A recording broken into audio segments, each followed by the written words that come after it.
Another major storm. Hoping that's not the case. Meteorologist Courtney Jacobazzi joining us now. Courtney, two in as many weeks back then. Yeah, right. That was a lot. It was back to back, which wasn't good. You were trying to clean up from Helene, and then Milton came and just added on top of it. I know. I had a lot of friends, first-time home buyers.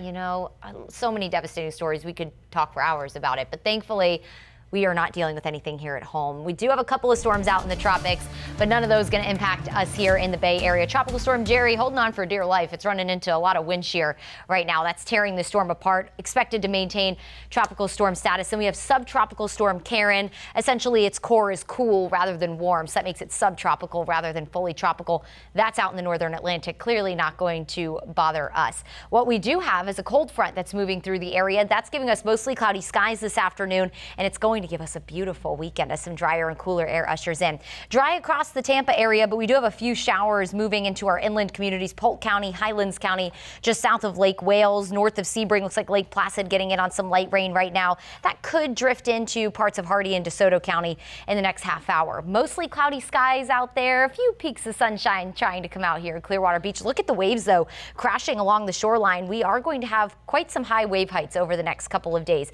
79 degrees right now in Clearwater Beach. That east-northeast wind at 9 miles per hour. We're at 80 in Safety Harbor, 81 in Tampa. We're at 81 in Trinity, 79 in Land O'Lakes, 80 in Plant City, 79 in Lakeland. We're at 80 in Winter Haven, 82 in Homosassa. Your temperature really jumped. I think you were in the low 70s just about an hour ago.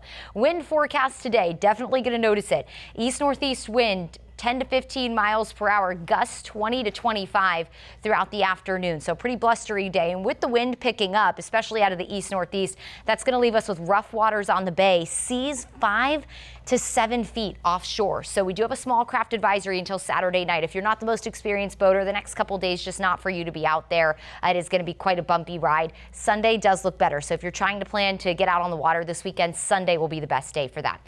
Rainfall-wise, limited rain chance. We have this low developing off the coast. That's going to wrap around some showers, mainly along and south of I-4 through the early afternoon. Taking a look at 4 o'clock for that evening commute home from work on this Friday will be mostly dry, and we will see some sunshine peek out before the sun sets later this evening. If you do have any evening plans, speaking of, we do look mostly dry.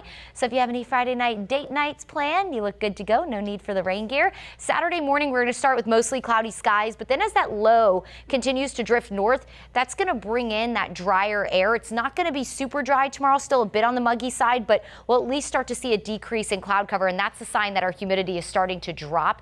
And notice Saturday we will be mostly dry. I can't rule out a stray shower just because the humidity will still be on the higher end. Sunday and Monday, though, that's where we're going to feel a little more fall-like. And look at our dew points all the way into late next week, staying in the low 60s. No, that's not super dry, but it's definitely more comfortable, and that's going to give us just a beautiful weekend. Waking up near 70 tomorrow, highs in the mid-80s, 60s on the way for Sunday, some low 60s if you live along the Nature Coast with tons of sunshine and highs in the low 80s on Sunday. Your 7-day forecast will show you after our low-end rain chance today, we're really staying mostly dry all the way into the end of next week. High temperatures will eventually go back near 90 by next Tuesday.